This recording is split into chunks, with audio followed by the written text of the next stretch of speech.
And so, welcome back, guys. Today we're gonna talk about something that is really important to me. Today's topic is how my positive mindset really changed my whole life. And I swear there's no exaggeration behind that. So today we're gonna talk about how I got there and how it affected my life since then. So a few years ago, I was completely stressed all the time and I saw a lot of things black. I was really well known for actually seeing everything positive and good. And this was kind of more like an image that I was giving to the people. I obviously also knew that I had to be positive and which I actually was, but in fact, deep inside, I maybe haven't been. I think that the reason for that was that I got a lot bullied at school, and so that everything I thought was always good was kind of like taken away from me, and a lot of things happened that were like not really good. So I think that based on that, I was really stressed and anxious all the time. So really, I was not the type of always saying, okay, but this is not good, this is not good, this is not good. But deep inside, I really always felt this kind of anxiety that was actually ruling my life.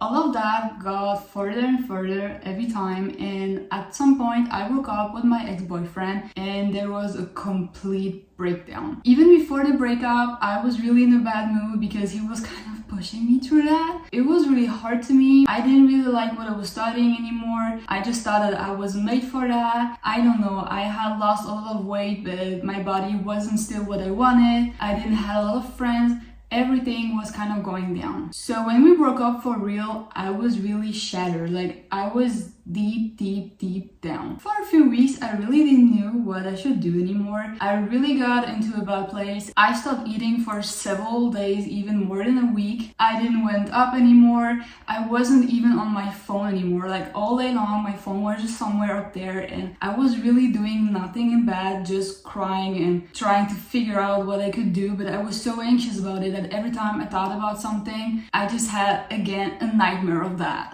At some point, and don't even ask me how, I just thought to myself, okay, I was always so scared of abandoning something if I stopped it. So I always thought I cannot stop what I'm studying or stop this or stop that, because if so, I would just be someone who is abandoning everything and doesn't get actually to her goals. But at some point, I just figured out, okay, maybe even if it hurts to admit it, maybe it's not even my goals anymore. Maybe my goals are something else and this is just something I'm supposing to be my goals. I don't actually want to get there. So at that point, I really thought, do I see my future like that with all this anxiety? Do I really want to do something that gets me through so much? I know that there is barely nothing that you can have without going through something, but really it is important to not die of it, really. So at that point, I didn't really even knew where I was going, but I changed what I was studying. I got into what I'm doing right now. I changed my hair color to this one. It was, I think, 4 years ago or something. I was working out before, but I started to work out differently. I always ate kind of good, but at that point, I was looking at it from a different perspective and I changed so many things. I started to really post on social media what I wanted and not only what was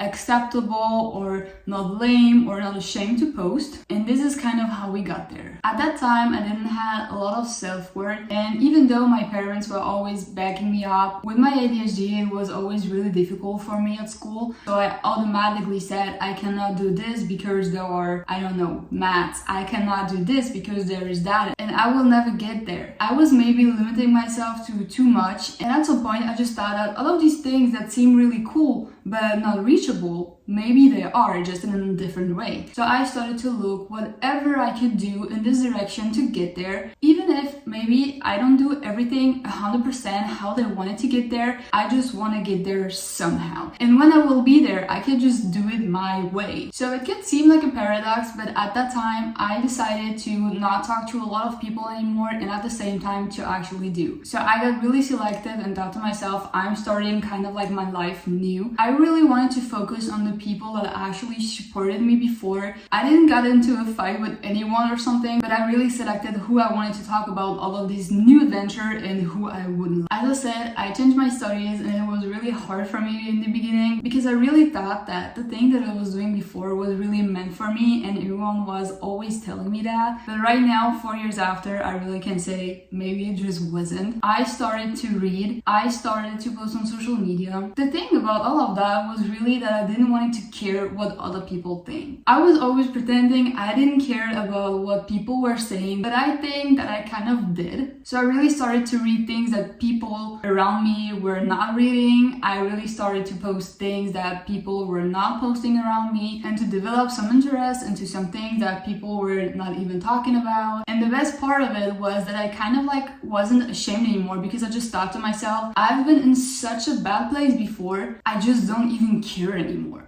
Today, I don't do it as much as I did before, but I really developed the habit to write down positive things about myself, about how I was feeling, about the future, about things that I will be doing, about how I will reach my goals. I was using positive affirmations. I had a great little journal for several years. In the beginning, I really thought that these kind of journals were like only for people that were not me, but really the fact that every day I was reminding myself, okay, but even if this whole day was completely messed up, this was good, and I'm actually grateful for it. I started to really meditate and enjoy yoga and Pilates. I actually really recentered myself on myself. As I said, I sorted out a lot of people in my life that I thought were toxic or just like not going in my direction. Careful with that. I'm not saying that all of your friends have to go in the exact same direction as you do, but what is really important is how people feel and think about things. I know right now that if I go to my best friend and say, hey,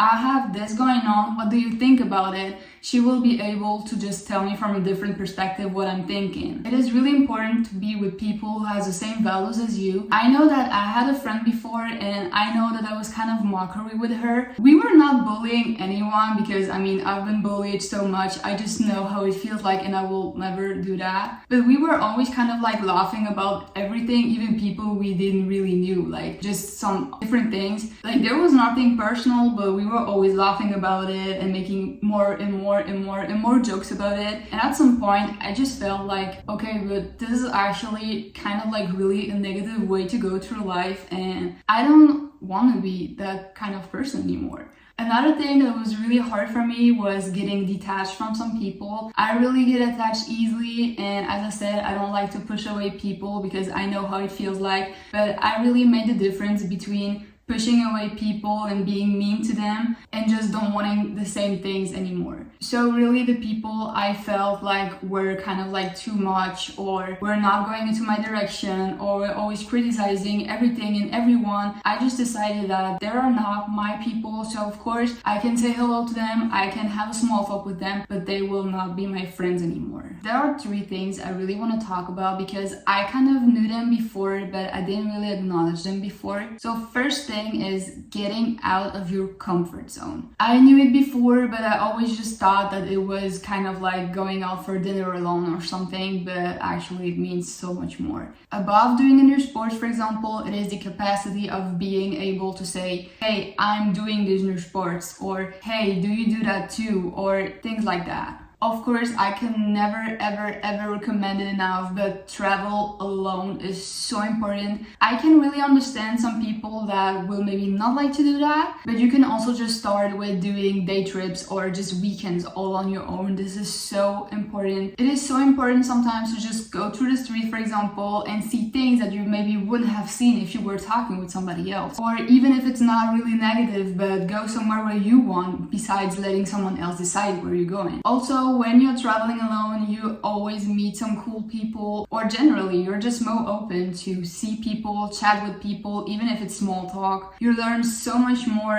and you get so many new ideas. I know that every time that I'm traveling somewhere alone, I get so many ideas. I don't even know what to do with them anymore. See new buildings, develop new hobbies, and being able to have a memory that is yours and yours only. Another thing I was sometimes maybe struggling to deal deal with is putting forgiveness above anger. Also, I read a book this summer, it's called Only for a Summer, and she said the exact same thing. So I was like, yeah girl, you're so right with that. I know that sometimes it could sound like a fool, but I always try to explain that with some friends or people in your class or in your family. If you say that they behave wrongly or that they react wrongly, I always try to tell myself, okay, you know what, Julie, this person didn't have the same education as you. This person didn't have the same experiences as you, and you actually can just feel sorry for them. So I'm not saying that I'm better than them, that I have a better education or whatever. I just actually tell myself, I'm so sorry for them that they think that they have to be such a bad person to feel so much better. And at that point, it's really not anger anymore. It's just like,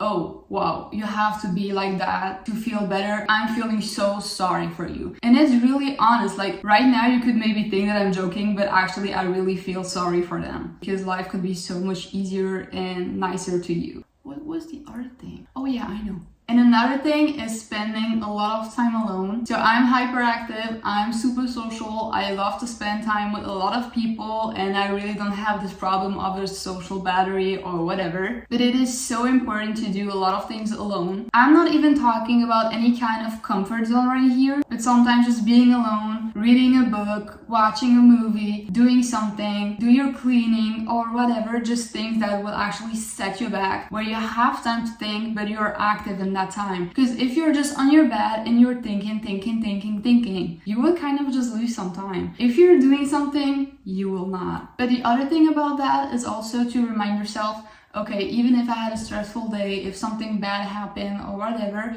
I can always go back to myself. I know what I want. I know that I can rest. I know I can relax. I know I can have fun with myself. I can do any activity myself, everything. You have to be able to come back to yourself and feel good. You have to be your own comfort zone, your own home. The last thing we have for today is push yourself up, but be reasonable with yourself. I'm completely okay in pushing you to be the best version of yourself, being in a good shape, eating well, working, everything that goes with it, relaxing, reading, traveling, eating good, whatever. I can really not recommend you enough to do it. I would not even like to use the word realistic, but really stay true to yourself. First of all, you only have to compare it to yourself. You can take inspiration from people that achieved your goals or are going towards your goals too, but you should really put the scale on your level and yours only. By that, be careful, because I see a lot of people saying, oh, but 2 years ago I was so thin and this and that, and if I did it before, I can do it again. Wait, so practically, yes, because it was you and it worked, but you have to be true to yourself and think, what were the circumstances? Was I working as much as today? How old was I? What was my situation? Who was I with? And everything. You have to take consideration of that too. Because right now, I could say to myself too, before I've been around 6 times a week to the gym, and right now I cannot do that anymore, and I'm really sad about it, but I just know that because of my sickness, I can just not do it. So what I'm doing to not get crazy about that is just that I'm doing my workout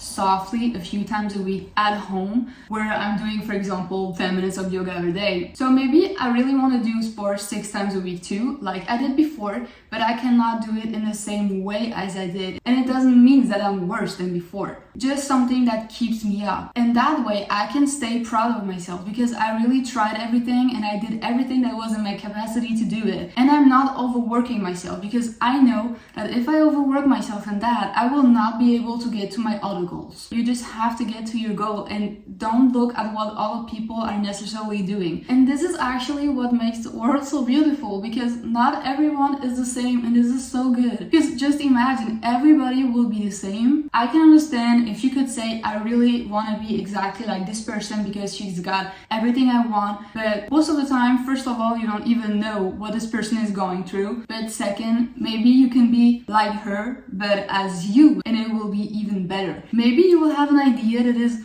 way better than hers, or just different and so good in this way too. Anyways, don't get yourself involved in any drama regarding you or different people. And so after all of this, people, I wish that you can really find your way to a positive mindset and a positive life. You can always type any types of question in the comments, or if you have any suggestions, any advices. I don't think that there will be only one that appreciates it. So do your thing, stay safe, and set your new positive goals. Have a beautiful evening.